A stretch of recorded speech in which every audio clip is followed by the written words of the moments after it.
धपाधप पाय आपटत, आपण पाय आपटत जातो ना घरी, धपाधप पाय आपटत एक लेकरू घरी आलं, वस्तूंची फेकाफेकी करत घरामध्ये गेलं.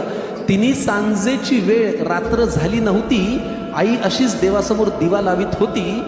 जगासमोर जे चालत नव्हतं ते घरामध्ये मात्र चाललं. बाहेर जे बोलता येत नव्हतं ते लेकरू आईसमोर बोललं. म्हणाला, खोटारडीयस तू, खोट्या मार्गावर चाललीस, आजपर्यंत माझ्याशी तू खोटच बोललीस.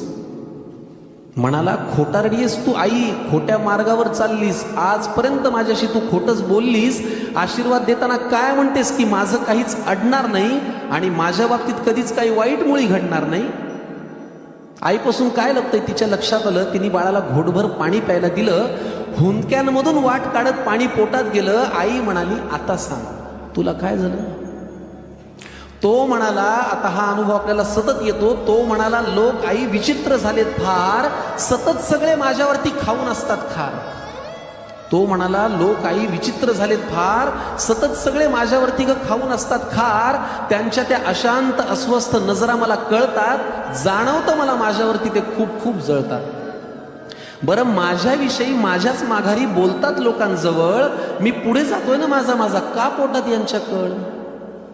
बरं, वाईट याचं वाटतं की या वाईट लोकांचा एक संघ झालाय आणि मी वाईट वागत नसून त्यांनी मलाच बाजूला केलाय. आई म्हणाली, बाळा तुला माझा प्रश्नच नाही कळला. मी तुला काय झालं म्हणाले, तू त्यांचा त्रास सांगितला.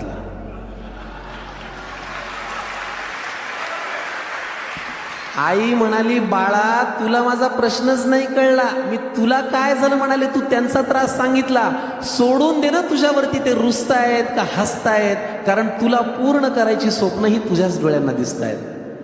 त्यामुळे घराघरात हा देण्यासारखा सल्ला आहे की तुझ्या अपयशाची लोक पाहतायत ती सगळी स्वप्ने खोटी कर. तुझ्या अपयशाची जी लोक पाहतायत ती सगळी स्वप्ने खोटी कर. दुसऱ्यांची रेघ पुसण्यापेक्षा तू स्वतःची मोठी कर.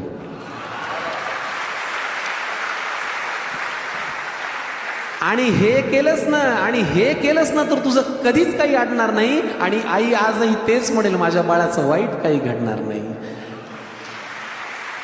आईच्या तोंडी देवाचा साक्षात्कार घडला. आईच्या तोंडी देवाचा साक्षात्कार घडला आणि तिने लावलेल्या दिव्याचा लख प्रकाश पडला. तिने लावलेल्या दिव्याचा लख प्रकाश